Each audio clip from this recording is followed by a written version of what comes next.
Well, tonight, former Prime Minister and former FNM leader, Dr. Hubert Minnis, was also at last night's scene. Minnis took steps recently to ensure that there are security measures throughout his constituency to ensure that the quality of life is improved, particularly in certain areas where it's criminally challenged. Joining me live now this evening is Dr. Minnis, who is going to talk about when he learned of the tragic loss of Saunders, who served in his administration, and also the steps he has taken to ensure that there is a greater level of safety and security throughout the Kalani constituency. Good evening to you, Dr. Minnis. Thank you for joining us here on Beyond the Headlines. Good evening, Shanique. I'm happy to be here with you this evening. Yes, sir. I'll tell you, there was something that Don was very happy and proud of when he appeared on this show. He often talked about addressing the issue of the garbage dump, which plagued for many, many years people in the surrounding area and southern New Providence as well. And he was very happy that finally he obviously found whatever the remedy was to stop the ongoing fires and smoke that threatened the health of residents around in the areas. What is perhaps a fond memory that you are thinking of tonight? When Don became the candidate for the Southern Shores constituency, one of the greatest challenge and concern he had was the city dump, because he felt that, and he discovered that the residents, that was their greatest concern and complaint. And he insisted that that was an issue that we had to deal with aggressively and resolve the problem. The few fires that we've had, Don was always out, advising the residents what to do, ensuring that the clinic had the necessary medical personnel to deal with the residents, both the kids and adults, to ensure that they did not develop any asthmatic attack or any form of respiratory problem. So he was very much involved in the community. I had a challenge with the city dump also. We had a meeting with Bahama, who was very concerned that the smoke would have affected their guests and subsequently affect their product, their tourist product. So we aggressively moved towards resolving that problem. And the city dump fire became a thing of the past. We have solved that problem and has made the dump ecological park. Don was like one of the happiest camper you could find at that time, because he went to every resident and informed them that I promised you that I was going to deal with the city dump, and now the fires have stopped. And we've never had a fire since. The dump problem is now resolved. And Don felt that since we've resolved the problem here in New Providence, that was the way forward for the other family islands, and that would have been done. Yes, sir. Dr. Minnis, I want to talk about, and I'm happy that you shared exactly what went into the decision to deal with the city dump issue, but I want to talk about something that you've done in recent time, and that is in installing cameras throughout areas of Kalani, in particular, initially Gambia and also the other area right next to Gambia. Talk about that and how you think that could possibly help play a role in helping the police solve this murder. Crime is a serious issue here in New Providence, and the police are working extremely hard, even under the conditions that they face. And I must commend and congratulate the police for the excellent job that I think they're doing. Police on the roads day and night while trying to help the Bahamian populace while leaving their own family members exposed. So I want to personally congratulate them and thank them. Every community, we thought, must do their part, and Kalani is no exception. So we introduced a program to ensure that we can introduce CCTV to the entire Kalani constituency. We worked along with the police so that the police could identify which areas were priority within the Kalani constituency. And we started with Gambia and Tropical, and we were successful with the police in introducing CCTV in the Gambia and Tropical area. So individuals entered those areas are being monitored 24/7. The second phase we were moving to was Kiskadee, in conjunction with Sea Beach Estate, South West Ridge proper, and South Ocean.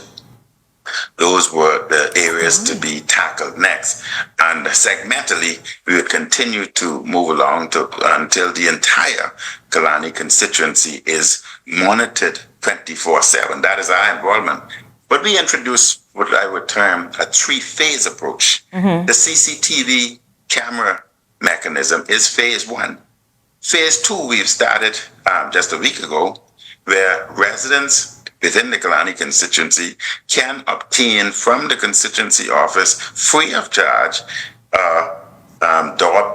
video doorbell camera system. The residents who would be able to obtain first the 60-year-olds and above, and of course single mothers. They must present evidence of a BPL bill, because that would confirm to us that they are residents of Kalani constituency.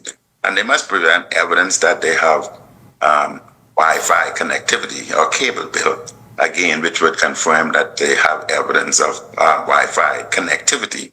And they would get they would obtain the doorbell video camera system free of charge from the Kalani constituency office. We're hoping that we can extend this program throughout the entire Kalani constituency so that we would be connected. Then the third phase, which we hope to introduce soon, we would start very soon a pilot program in the Gambia community. When we talk about crime, we always talk about community must be involved, the church must be involved. So our pilot program, we would identify all the mothers, the parents within the Gambia community, and all children that are 18 years and below. The parents, or the mother and the child, would have a responsibility to attend a church in that area every Sunday. We would give the church So the third phase of this program is to get parents and their children back to church? Absolutely. So we would give the church a subsidy so that they can start, if they have not, Sunday school programs and other programs for both parents and children as they find necessary. Once the parent and the kids regularly attend and are involved in this new program, this pilot program, then quarterly, the parent would be given $50 that would be placed on their BPL bill. Okay. So this responsibility would be for the parent to ensure that the children attend the church as well as the programs that the church has available for them. And every quarter, they would receive $50 on their BPL bill. How are you hoping, Dr. Minnis? And that is wonderful, a wonderful effort that's already started, as you mentioned. How are you hoping this addresses particularly the social ills in your sort of very criminally high-risk areas? Well, again, with the assistance of the police, we recognize the areas that can be potentially at risk.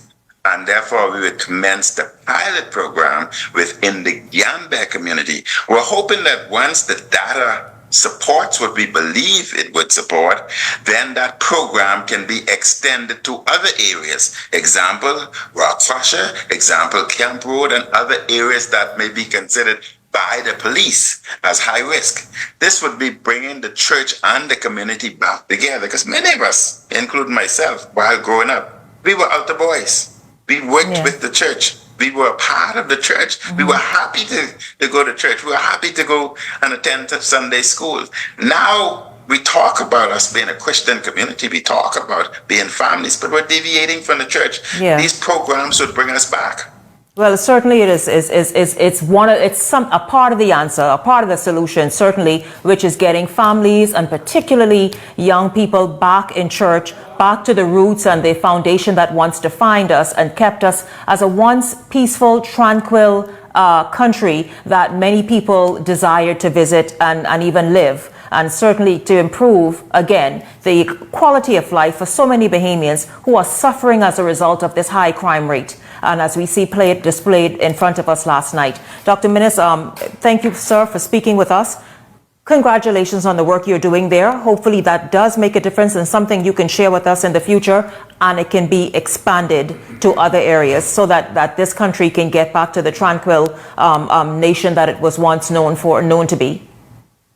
Thank you very much, Nick. And when I return to Parliament, I would expand on the program so that everybody would know exactly what the program entails. And I hope the government would make it a national program so that all high-risk communities, I'm certain that the church would welcome such a program. They would receive subsidy to commence and expand their programs. And at the same time, mothers or parents, families would get assistance with the BPL bill.